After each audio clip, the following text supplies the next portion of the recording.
I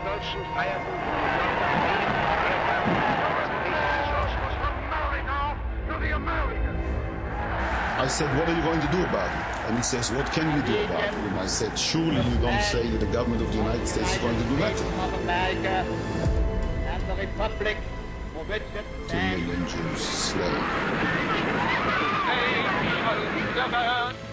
What did the world know about the Holocaust, and when did it know it? On February 20th, 1939, George Washington's birthday, over 20,000 people packed New York City's Madison Square Garden for a, quote, pro-American rally.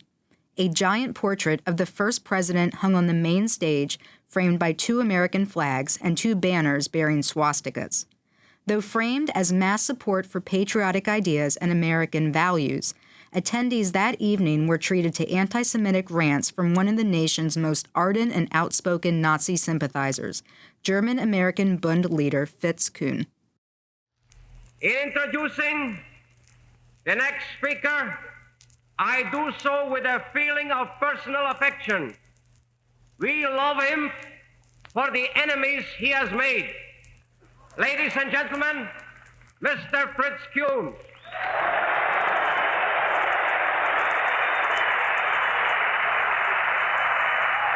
Ladies and gentlemen, fellow Americans, American patriots, we, the German-American Bund, organized as American citizens with American ideals and determined to protect ourselves, our homes, our wives and children against the slimy conspirators who would change this glorious republic into the inferno of a Bolshevik paradise.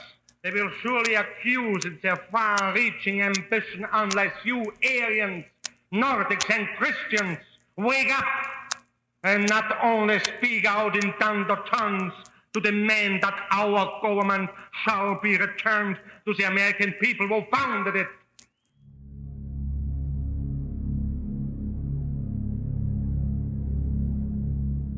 I'm Dr. Stephanie Hinnershitz, fellow with the National World War II Museum's Jenny Craig Institute for the Study of War and Democracy.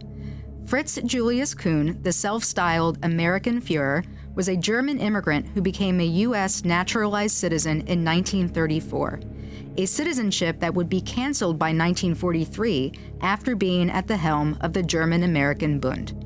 Here to help us delve deeper into this appalling character and his organization is Dr. Bradley W. Hart, historian for the National World War II Museum and author of Hitler's American Friends, the Third Reich's supporters in the United States.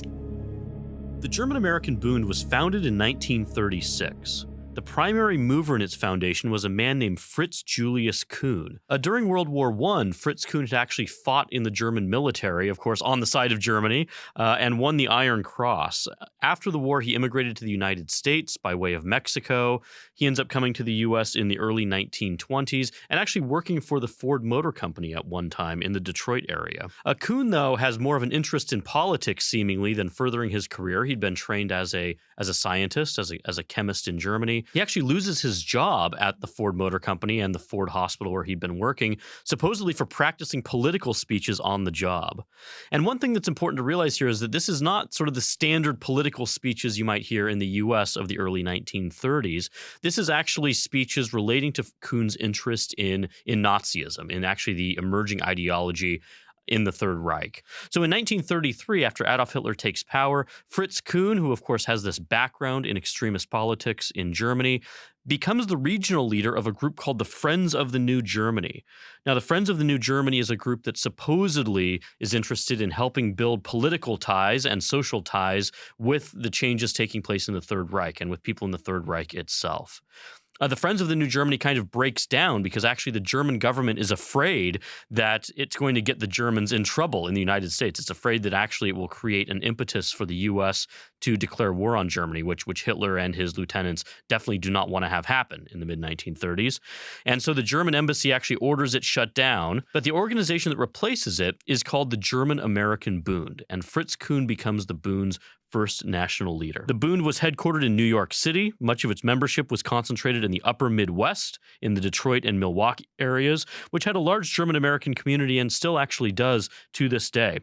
Many of the Bund's members were actually themselves fairly recent immigrants to the United States from Germany, much like Kuhn himself.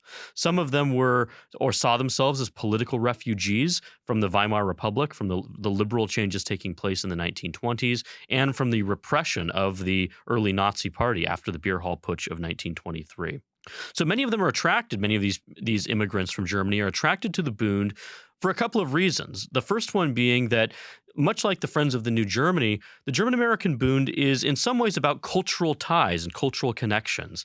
It has picnics where people are speaking German and drinking German beer and celebrating German holidays, which actually we should note in this period includes things like celebrating Adolf Hitler's birthday in the late 1930s. But the Bund really presents a way for recent German immigrants to keep in touch with their German heritage, and there were many such cultural heritage organizations in this period. But there's actually a political angle to the Bund as well that many of these other groups obviously don't have. Kuhn makes it very clear that he sees the Bund as a Nazi-esque type organization. And in fact, when the Bund is first founded, there's a newspaper interview he gives where he says that the German-American Bund is not Nazi in orientation necessarily, but Nazi in outlook. So in other words, it may not be an official Nazi organization, but is a Nazi-esque organization in terms of its beliefs. Father Coughlin's radio addresses during the height of the Great Depression lent inspiration to anti-Semitic groups like the Christian Front that accused communists and Jews of undermining American free enterprise. These groups also appealed to Nazi sympathizers like the German-American Bund.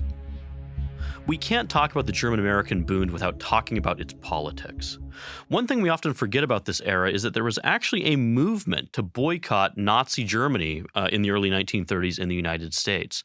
Now, much of the impetus for this boycott movement came from the political left, from people who were deeply concerned about the changes taking place in Germany and the anti-Semitic oppression that was becoming widespread after Hitler had taken power.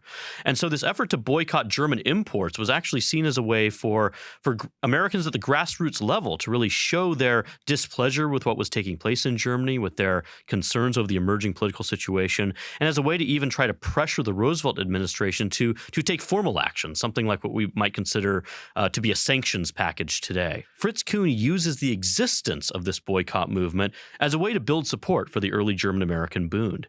There's actually a business division of the Bund where German-American business owners can actually sign up to do business with the Bund itself. They actually make money selling uniforms to the organization, providing beer for certain events, and actually providing other concessions for the Bund's large sort of public events. But also there's this aspect of what we almost might consider a form of sort of racketeering today to some extent.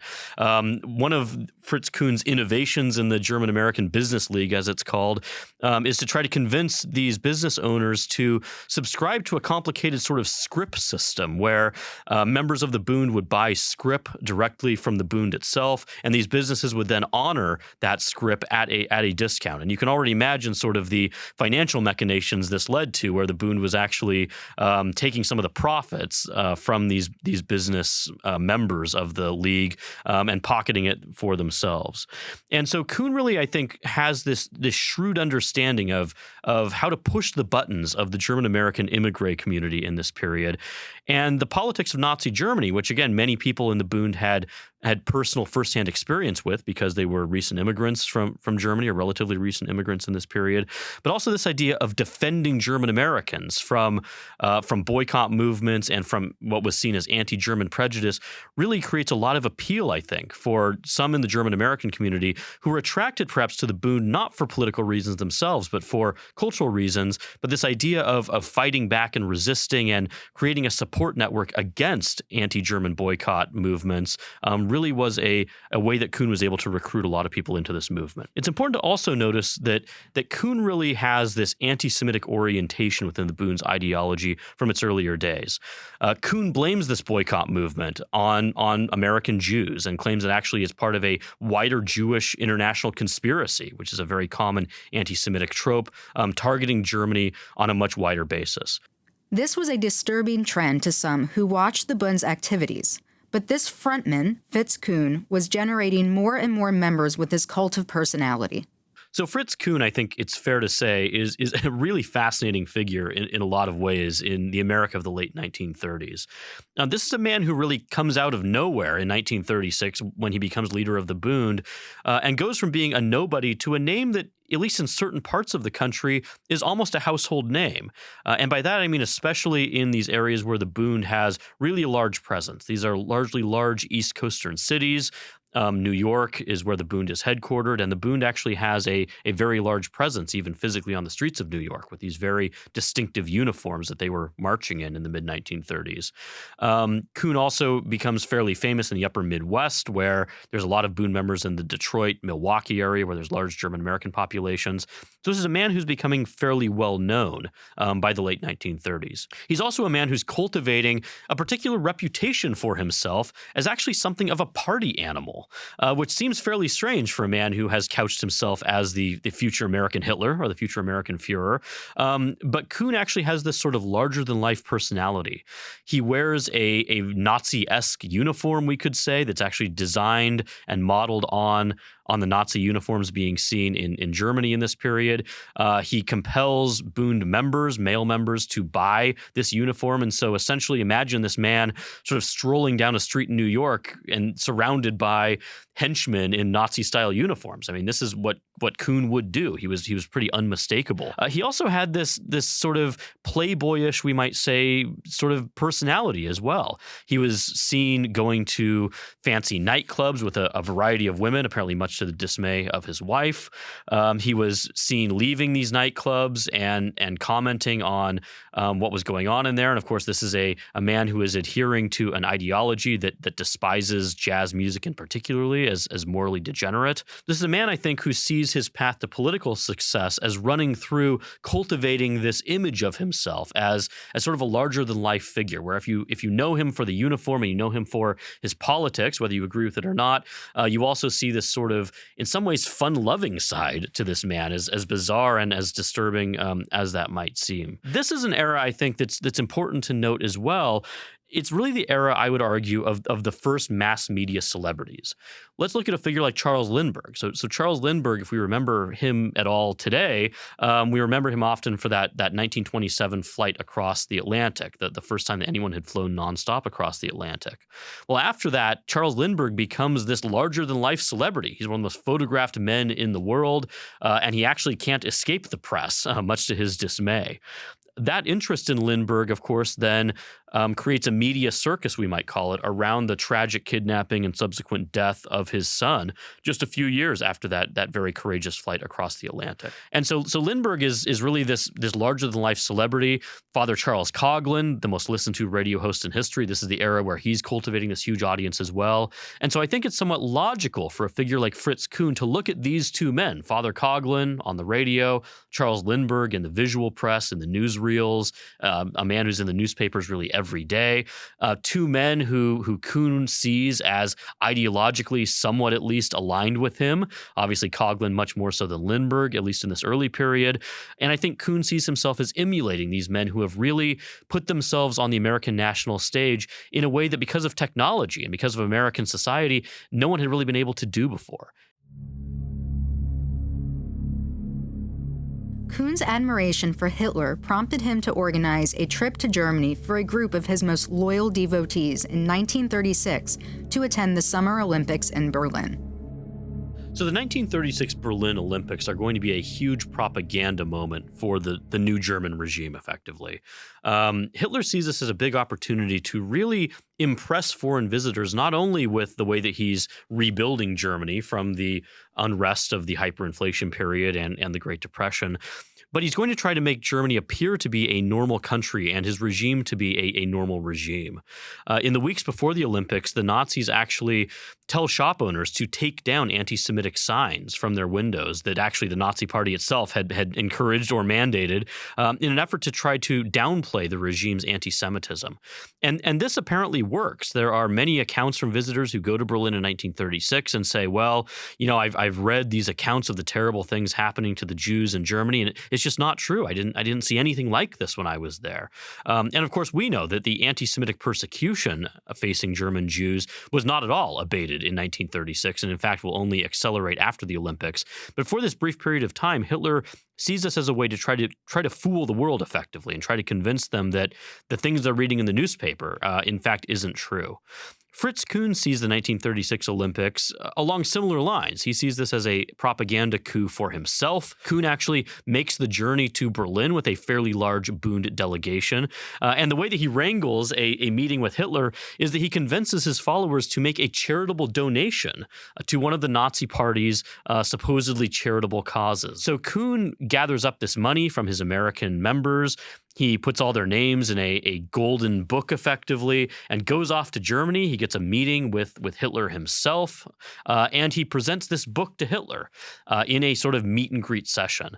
Now, this might seem like a big accomplishment. I mean, Hitler is obviously a major world leader in this period, but this is also the 1936 Olympics. Hitler is taking basically every meeting that he can with visiting dignitaries. And so Hitler does take this meeting in 1936. He has this sort of meet and greet with Kuhn and some of his lieutenants. He receives this book, and there's actually some pretty awkward photos that are snapped that you can find online of this meeting, where Hitler's back is sort of halfway to the camera. It almost looks like a paparazzi shot or something, and Kuhn is sort of there and is kind of blurry in almost the background of this shot. It's certainly not the type of highly posed photographs that we often see of Hitler meeting with these major dignitaries. So I think the fact that this photo is not nearly the quality level that the propaganda ministry in Germany often demanded, Hitler himself frequently demanded, I think shows the low level of importance that Hitler put on this meeting and the personal misgivings that he had about taking this meeting at all.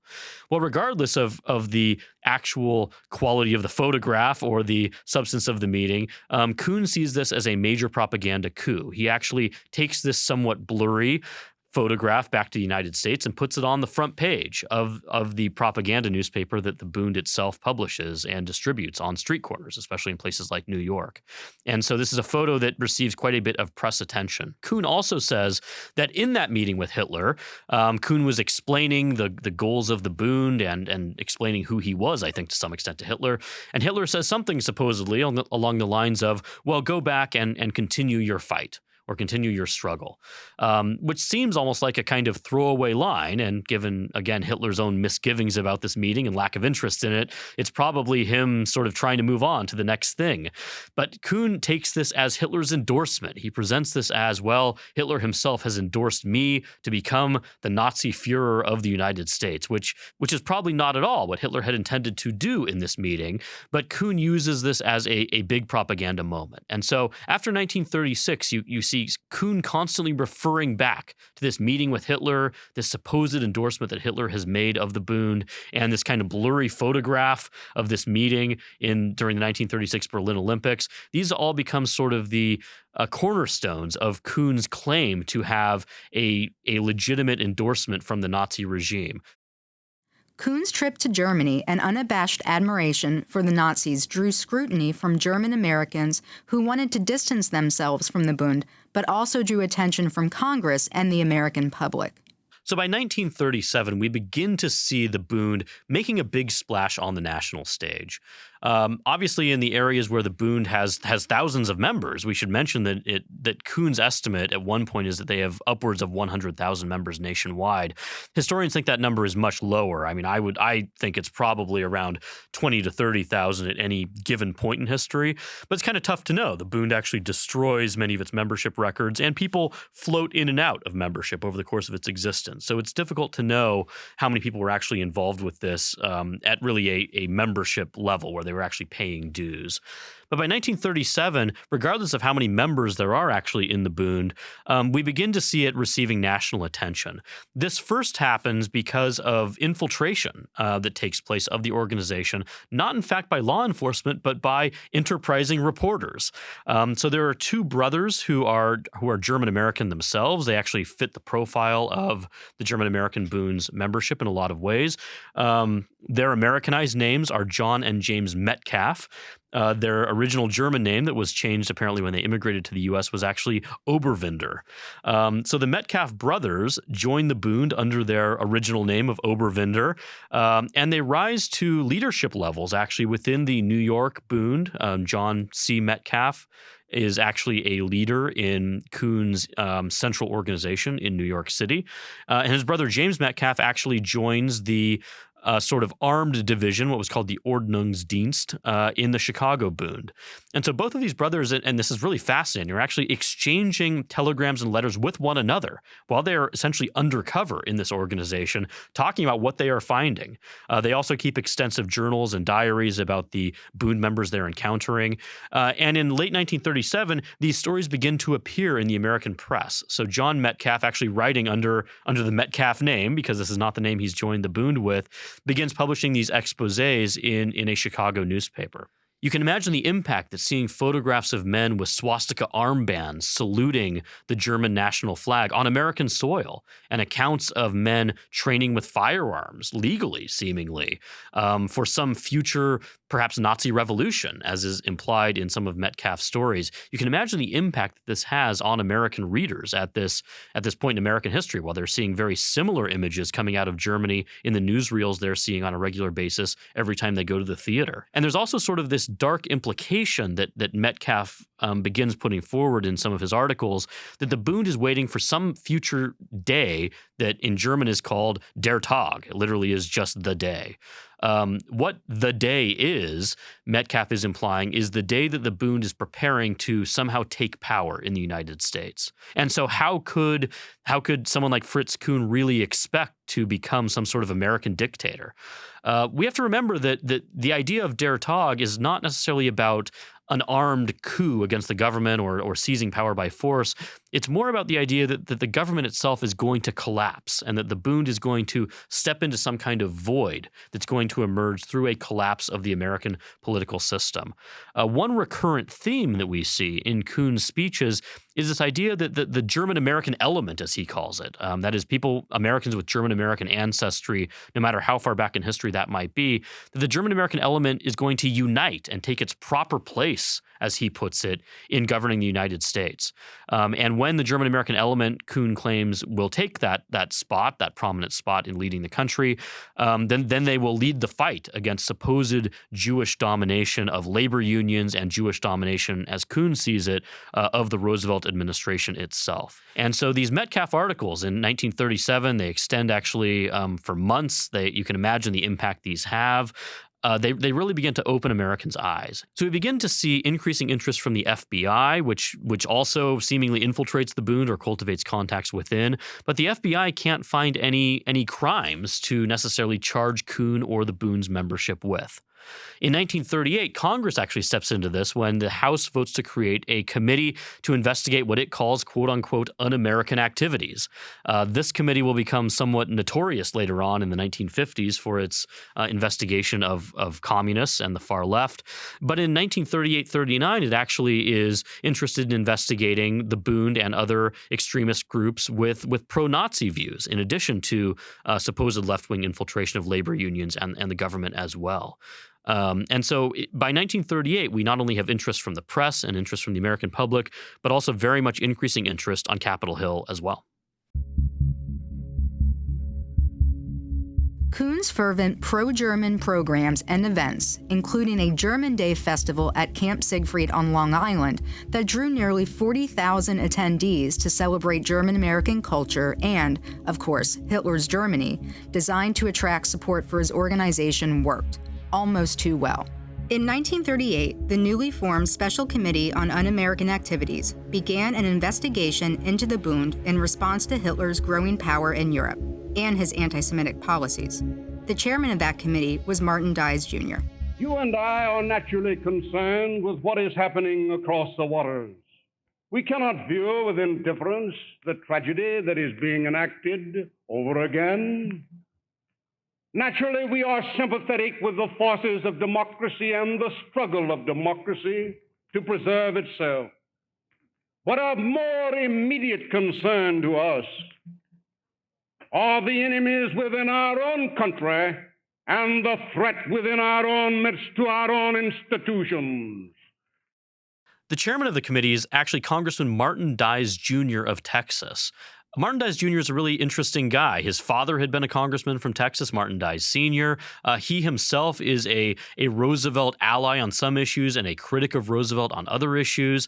And as chairman of the committee, Martin Dies really tells Americans who are skeptical as to what he's doing, investigating the political orientations of various groups. He tells Americans, I'm against every ism except Americanism. I'm against fascism. I'm against communism. And the role of this committee is to investigate any form of ism that isn't Americanism. So with this very strong orientation towards investigating both fascism and communism, which we often forget about the House Committee investigating un-American activities in this period, the Metcalfe scoops that come out in 1937 are really the impetus for Martin Dies to open an investigation of the German-American Bund and some of the other extremist groups of this period as well, the Silver Legion being another example, an equally extremist group that in some ways was seen as even more dangerous than Kuhn and the Bund. So Dies actually holds hearings on Capitol Hill. At one point, he subpoenas Fritz Kuhn himself to testify. Kuhn actually has spoken to Dies Committee investigators previously and told them his whole life story, at least the way that he wants to present it. And the hearings on Capitol Hill become something of a circus. At one point, there's actually a yelling match between Kuhn and a member of Congress. There's some accounts that member of Congress may have tried to lunge across the table at Kuhn because he felt insulted by the way that he was treating the committee. And so this is really a big kind of press circus, but not much results from this. I think the question for Dies and for the other members of this committee are, what do you really do about Fritz Kuhn? The only thing they can do actually is try to expose the truth about what's going on in this organization. And to that end, in addition to Fritz Kuhn testifying before the committee, they actually bring John C. Metcalfe as well. So Metcalfe actually testifies before the committee in his Bund uniform, and there's a photograph of him giving Martin Dies Jr. the Nazi salute from the witness table. You can imagine the press furor that this ignites. So John Metcalfe, over the course of several days, presents this very in-depth testimony. Some of it is derived from his newspaper reporting that's already been published. Other confidential reports have not been published, but he presents them to the committee. And Kuhn is actually so concerned about this that he issues what we might call rapid response press releases, trying to refute parts of Metcalfe's testimony really as it's taking place. And so when these hearings begin happening in 1938, it's undeniable that the Bund is on the national radar in a very big way. It is on the radar of law enforcement in the form of the FBI and local law enforcement as well. It's on the radar of Congress. And we have obviously a great deal of evidence as to what's going on inside the Bund because of John and James Metcalfe's very courageous, I would argue, infiltration activity. The committee's investigation and the increased scrutiny of the Bund did little to discourage Kuhn's activities. In fact, 1939 would be the most significant year yet for the Bund, with its massive pro-American rally at Madison Square Garden. So on February 20th, 1939, Fritz Kuhn is planning what he sees as the biggest moment of his career. He's going to hold an actual rally at Madison Square Garden in New York City. Now, Madison Square Garden is, of course, a very famous venue today, but in the 1930s, this was a place where presidents, congressional candidates, major league celebrities, major charity functions, all of these events would take place in Madison Square Garden, and it was really the center, I would argue, of American political life in a lot of ways.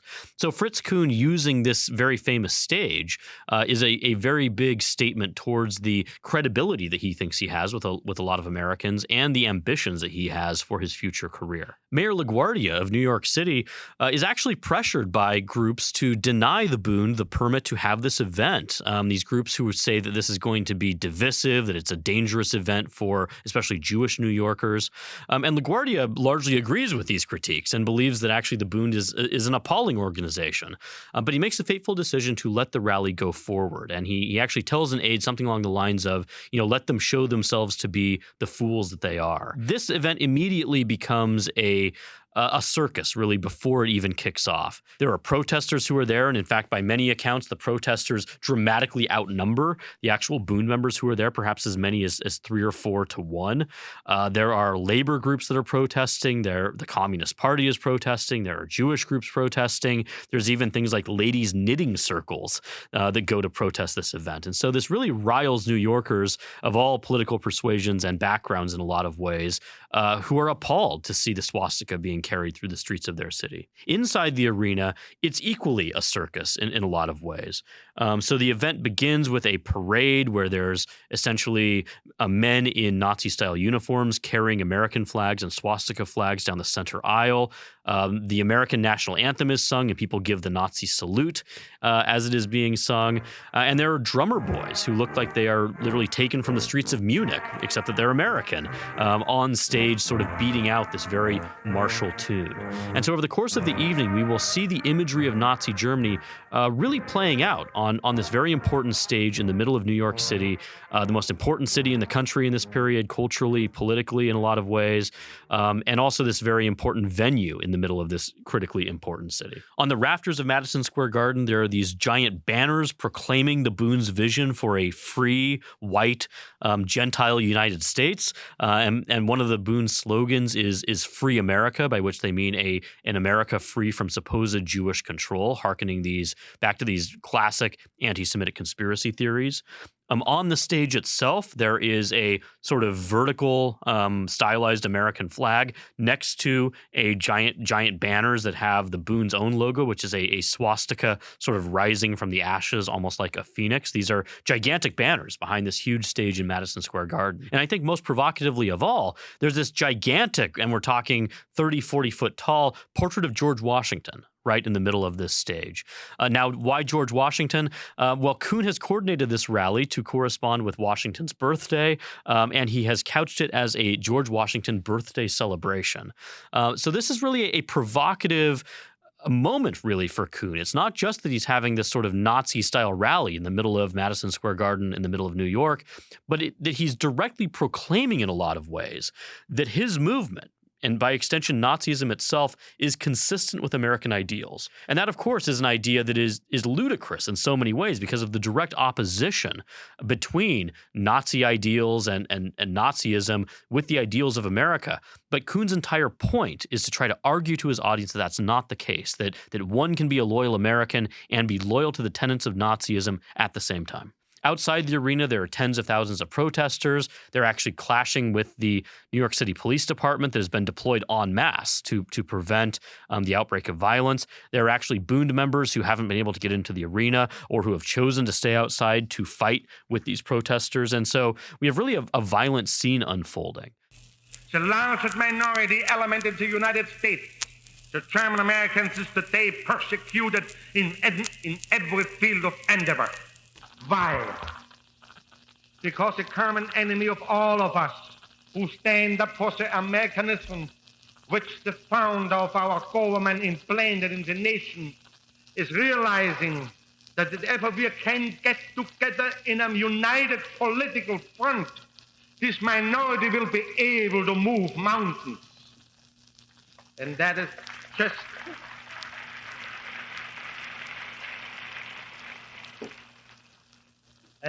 just what our Jewish friends wish to prevent.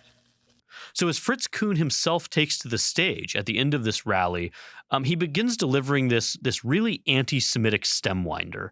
He begins hurling invective towards Jews in the United States and all over the world, making these outlandish claims about Jewish conspiracies involving really all of the classic anti-Semitic tropes: financial control, Jewish infiltration of labor unions, all of the stuff that was common, unfortunately, to anti-Semitism in the 1930s. But as Kuhn is sort of unleashing this invective upon his audience, there is a man who begins making his way towards the stage. And he's one of these figures that I think for too long has been a forgotten figure. He's one of the most courageous figures, I argue, in my work in 1930s America. His name is Isidor Greenbaum. Isidor Greenbaum, by background, is a plumber or a plumber's apprentice, depending on what source you read. He has been in the Merchant Marine, where he has learned how to be a plumber, and he's grown up in New York City in pretty grinding poverty, by some accounts. He actually is adopted. He has been raised in a series of foster homes. And Greenbaum has a wife and small children at this point, but he is struggling in the darkest days, really, of the Great Depression. Greenbaum is of Jewish descent, although according to many of the sources and according to family members I've spoken to, he's not particularly religious in this period, but he takes a great deal of pride in his Jewish ancestry. Greenbaum has gone to Madison Square Garden that night largely out of curiosity, apparently. He had seen flyers and heard about this rally and wanted to see what all the fuss was about. Certainly did not hold any sympathies for the Bund. But according to his own account, as the evening goes on, he hears this becoming increasingly anti-Semitic as the anti-Semitic vitriol really increases. And when Kuhn takes the stage and he begins hearing all of these things said about Jews, Greenbaum really, I think, begins to lose his cool. By his account and by his grandson's account, he begins making his way towards the stage. And when he gets to the floor of the stage, his grandson told me actually that he began seeing people that he recognized from his neighborhood who were respectable members of society, local dentists, for instance, who were giving the Nazi salute and cheering this anti-Semitic rhetoric coming from the stage.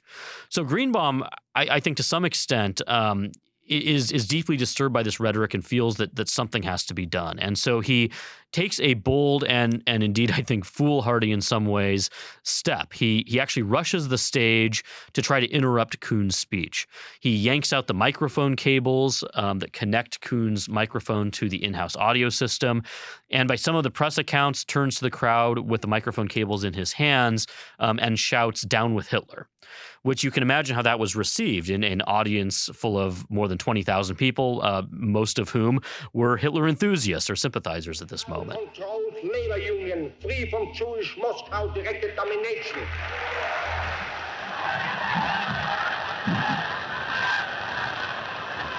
And there's immediately a scuffle that takes place. He's jumped actually by Kuhn's bodyguards, these uniformed members, we should say, of the Ordnungsdienst. And rather than simply remove Greenbaum from the stage, they actually begin beating him up. So there's video of this really dramatic moment because there's so many press cameras there. But Greenbaum actually takes some punches on stage. His pants are actually ripped off in this scuffle. New York City police officers have to intervene to pull these Bund members off of him, I think out of fear that he's going to be severely injured or even killed potentially. And they carry him out of the arena on their shoulders. There's press photographers outside who get shots of Greenbaum being taken out of the arena, and he's pretty beaten up. So this is a moment of real violence in a very public place. What's perhaps most disturbing of all, though, is that the crowd is cheering this violence. And so the Greenbaum moment is this moment of incredible heroism by someone who I think really just couldn't listen to this anti-Semitism anymore in his city, coming from this very prominent stage. But it's also this moment, I think, that exposes really the violent orientation and the violent underbelly that has always existed in the Bund, but that Kuhn and his lieutenants had been able to conceal, I think, or at least downplay in public for quite some time. Now there's no denying that there is this violence underneath the Bund surface that really is not that hard to detect. Greenbaum is taken from Madison Square Garden. He's taken first to a doctor, and then he actually is taken to court. Greenbaum is charged with disorderly conduct. And the judge who hears this case in night court actually says to him, do you have any idea how many people could have been could have been injured because of the actions that you were taking, rushing the stage.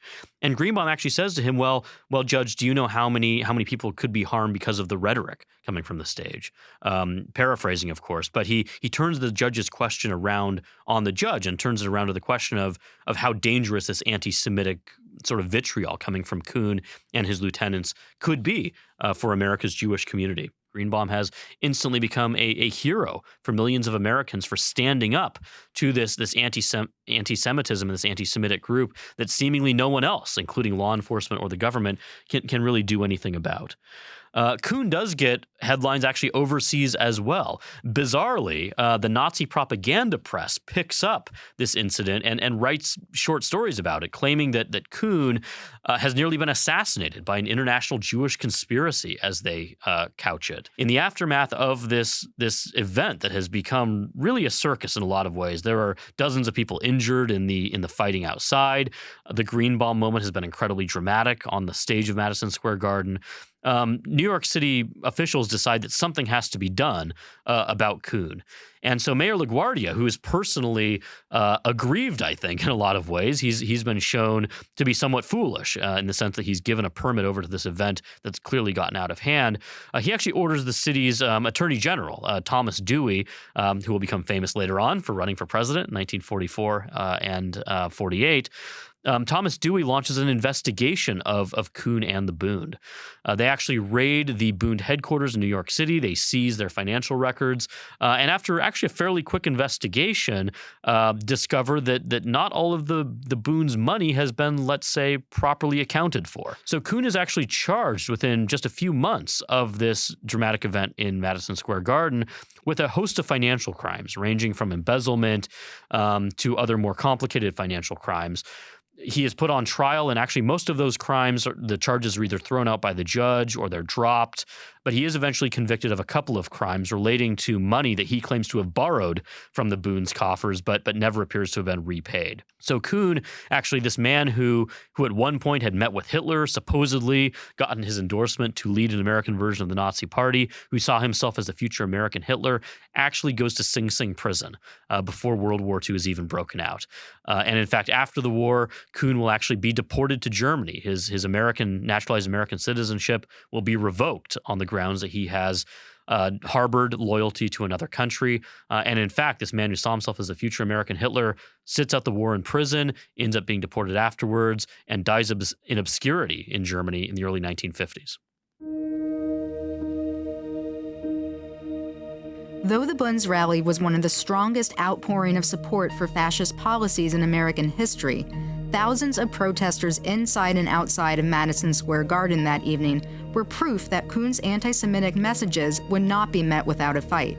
Join us for the next episode, where we hear from voices who began to stand up to anti-Semitism and raise awareness of the atrocities in Europe.